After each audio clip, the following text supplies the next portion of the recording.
ஆட்சி ஏற்பட்ட பிறகுதான் சுமார் இதுவரையில் 3350 திருக்கோயில்களுக்கு குடமுழுக்கு நடத்தப்பட்டிருக்கின்றது என்ற விவரத்தை உறுப்பினர்களுக்கு தெரிவித்துக் கொண்டு, மாண்புமிகு தமிழக முதலமைச்சர்களுடைய ஆட்சியில்தான் 10,860 திருக்கோயில்களுக்கு இதுவரையில் தொல்லியல் துறை அனுமதி பெறப்பட்டு திருப்பணிகள் நடைபெறுவதற்குண்டான அனைத்து பணிகளும் முனைப்பாக ஈடுபட்டு கொண்டிருக்கின்றோம்.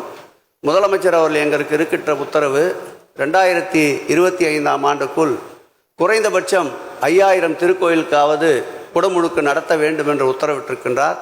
அந்த வகையிலே உறுப்பினர் கோரிய அந்த திருக்கோயிலையும் திருப்பணிகள் ஏதாவது தடைபட்டிருந்தால் அதை விரைவுபடுத்துவதற்கும், நிதி வசதி நிதி ஆதாரங்கள் இல்லை என்றால் பொதுநல நிதியிலிருந்து அந்த திருக்கோயிலுக்கு நிதியை வழங்கி அவருடைய கோரிக்கை அவர் மகிழ்ச்சி வருகின்ற வரையில் எப்படி நில மீட்பு கேட்டாரோ அதை மீட்டு கொடுத்து அவருக்கு மகிழ்ச்சி ஏற்படுத்தி இருக்கின்றோமோ, குடமுழுக்கையும் நடத்தி கொடுத்து அவருக்கு இந்த ஆண்டு இறுதிக்குள் மகிழ்ச்சியை ஏற்படுத்தி தரும்.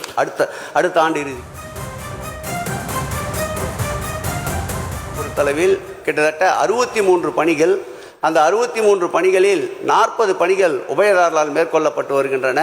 மீதம் இருக்கின்ற 23 பணிகளையும் முடித்து அடுத்த ஆண்டு டிசம்பர் மாதத்திற்குள் நிச்சயமாக குடமுழுக்கு அனைவரும் மகிழ்ச்சியுறுகின்ற வகையில் நடத்தி தரப்படும் என்பதை பேரவைத் தலைவர் வாயிலாக எங்களுடைய பக்தன் செல்லூர் ராஜ்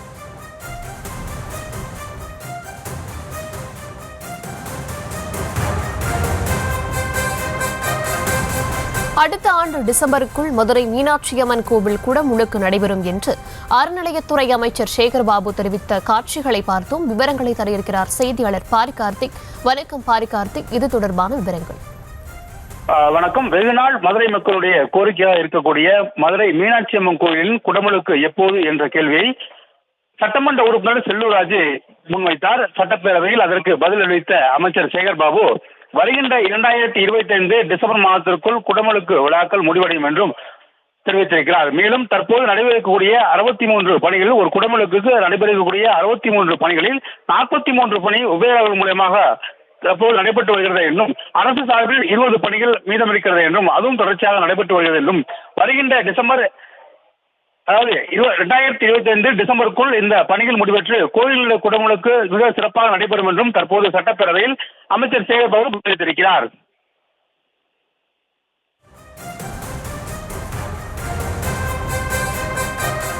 விவரங்களுக்கு நன்றி பாரி கார்த்திக்.